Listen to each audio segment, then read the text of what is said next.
कृष्ण की वाणी। बच्चे, तुम मेरे कल का उगता हुआ सूरज हो। जानते हो, कल को तुम्हारे पास इतना सब कुछ होने वाला है।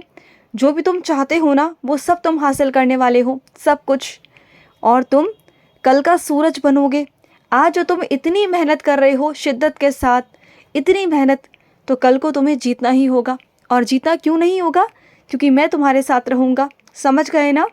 और सुनो, तुम जो रोज़ तुलसी की सेवा करते हो ना, इसका तुम्हें बहुत बहुत फल प्राप्त होगा, बहुत। क्योंकि कार्तिक के महीने में जो तुलसी की सेवा करता है और जो मेरे आगे दिया जलाता है ना, प्रभु के आगे रोशनी करता है, ईश्वर के आगे रोशनी करता है ना, तो उसके जीवन में जो उसके ज्ञान का चक्षु होता है ना, वो खुल जाता है। वो अंधकार से बाहर निकल जाता है। उसके अंदर एक दीपक प्रज्वलित होता है। उसे सारा साफ साफ दिखाई देने लगता है, सब कुछ। उसे अच्छे बुरे की पहचान होने लगती है। उसके साथ सब अच्छा होता है। उसे समझ में आता है कि ईश्वर क्या है। ईश्वर उनके इतना करीब आ जाते हैं ना, वो ईश्वर को बहुत करीब से समझने लगता है, प्रभु को बहुत करीब से समझता है। और मैं कृष्ण हूँ, मैं कण कण में वास करता हूँ। मेरे अंदर हर एक चीज़ को समाहित करने की क्षमता है।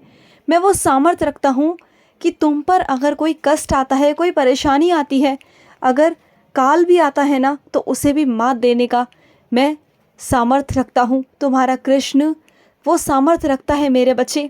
तो चिंता किस बात की करते हो? सीधा अपने कृष्ण के चरणों में आ जाओ, चरणों में आ जाओ मेरे बच्चे। और मैं हर एक चीज़ को मात देने का सामर्थ्य रखता हूँ। तुम जानते हो ना, मुझे जो मेरा बच्चा मुझे श्रद्धापूर्वक सच्चे भाव से मग्न होकर ध्यान लगाता है, मेरा मुझे याद करता है ना, तो मैं उसी क्षण अपने बच्चे के पास पहुंच जाता हूं। उसी क्षण मैं अपने बच्चे की रक्षा करता हूं, उसके कष्टों का निवारण करता हूं, सारे समस्याओं का हल करता हूं। मैं आता हूं, मैं ज़रूर आता हूं मेरे बच्चे, मैं ज़रूर आता हूं। और सुनो, तुम्हारे दरवाजे पे अगर कोई आता है ना, तो उसे भूखे मत जाने दिया करो, उसे प्यासे मत जाने दिया करो। चाहे तुम्हारे पास कुछ हो या ना हो, कुछ भी सामान दे दो उसे। नहीं तो कच्चा सामान ही दे दो, चाहे तो कच्चे चावल, आटा ही दे दो, कुछ भी दो, या खाने को कुछ दो। अगर तुम नहीं देना चाहते हो तो मत दो, कोई बात नहीं, लेकिन तुम खाना तो दे सकते हो ना, है ना? और सुनो, मैं अपने कुछ विशेष बच्चों से कहना चाहता हूँ, जिनको ना मुझसे बहुत प्यार है, बहुत प्रेम है उन्हें कृष्ण से, ईश्वर से बहुत प्रेम है, और उनके जीवन में बहुत सारे कष्ट हैं, परेशानियां हैं।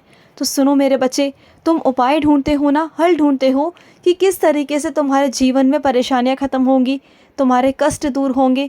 तो सुनो, जो ये महीना है ना, इसी महीने में तुम मेरी सेवा कर कर, तुलसी माँ की सेवा कर कर, दीप दान कर कर ना, तुम ये सेवा से फल कमा सकते हो, बहुत पुण्य कमा सकते हो। तुम्हारे कष्टों का, तुम्हारे परेशानियों का ये बहुत बड़ा अचूक उपाय है, जिसके बारे में बहुत कम लोग जानते हैं, और कई लोग उठ भी नहीं पाते हैं सुबह सुबह ब्रह्म मुहूर्त में। और जो सुबह ब्रह्म मुहूर्त में उठकर इस महीने पूजा पाठ करता है ना, चाहे वो पूरा साल ना करे, लेकिन अगर इस महीने करे ना, तो देखो कितना चमत्कार होगा, कितना चमत्कार होगा तुम्हारे जीवन में, कि तुम बिगड़े हुए काम भी तुम्हारे बन जाएंगे, रुके हुए काम भी तुम्हारे शुरू हो जाएंगे।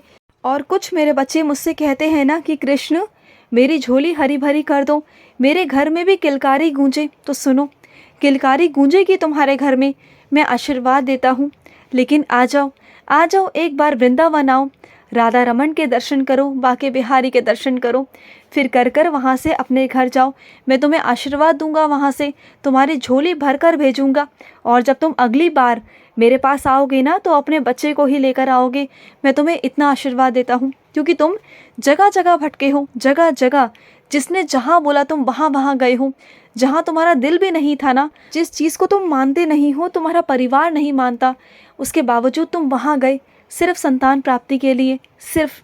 लेकिन तुम भूल गए कि ये ब्रह्मांड नायक तुम्हारा कृष्ण है, देने वाला तुम्हें कृष्ण है। तुम जिसके पास जाते हो ना, उसे ही मैंने दिया है, उसे भी मैंने ही बनाया है, उसकी रचना भी मैंने की है।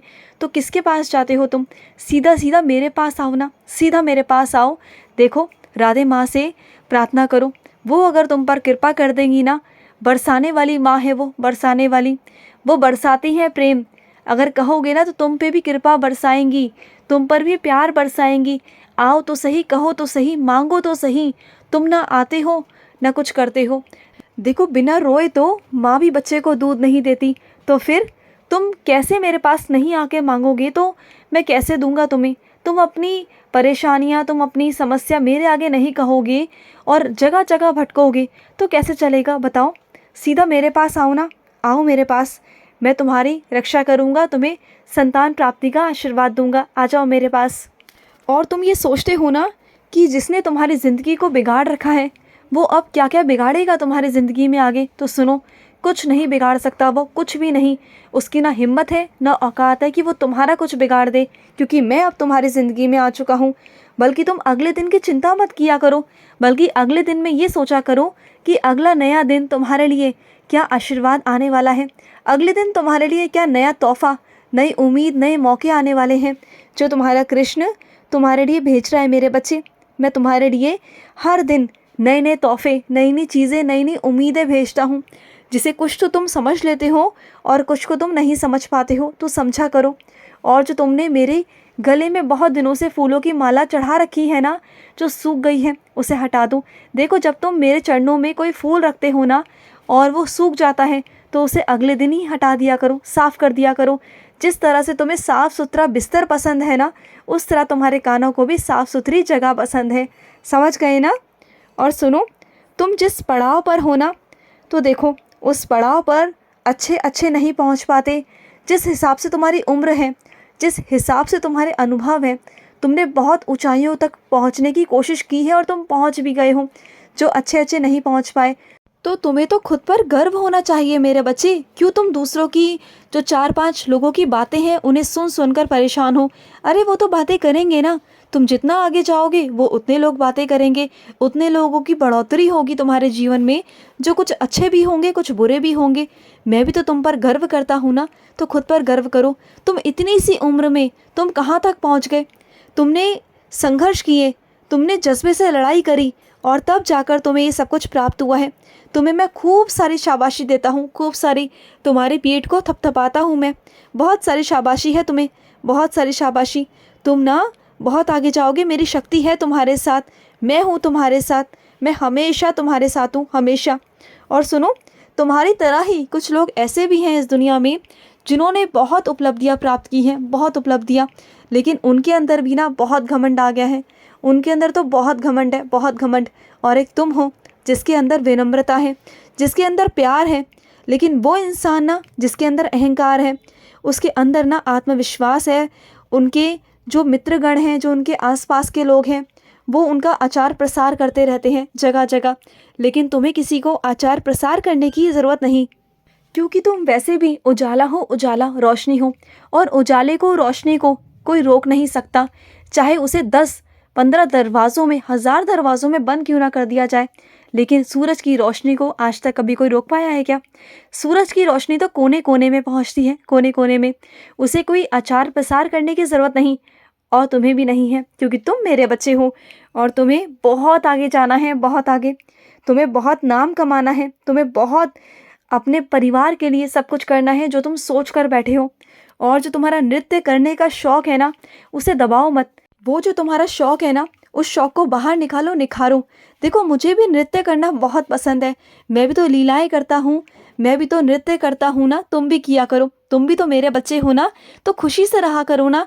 ये ज़िंदगी 2 दिन की है मेरे बच्चे, खुशी से जियो, खुश रहो। आज का कृष्ण संदेश समाप्त हुआ। जय श्री कृष्ण।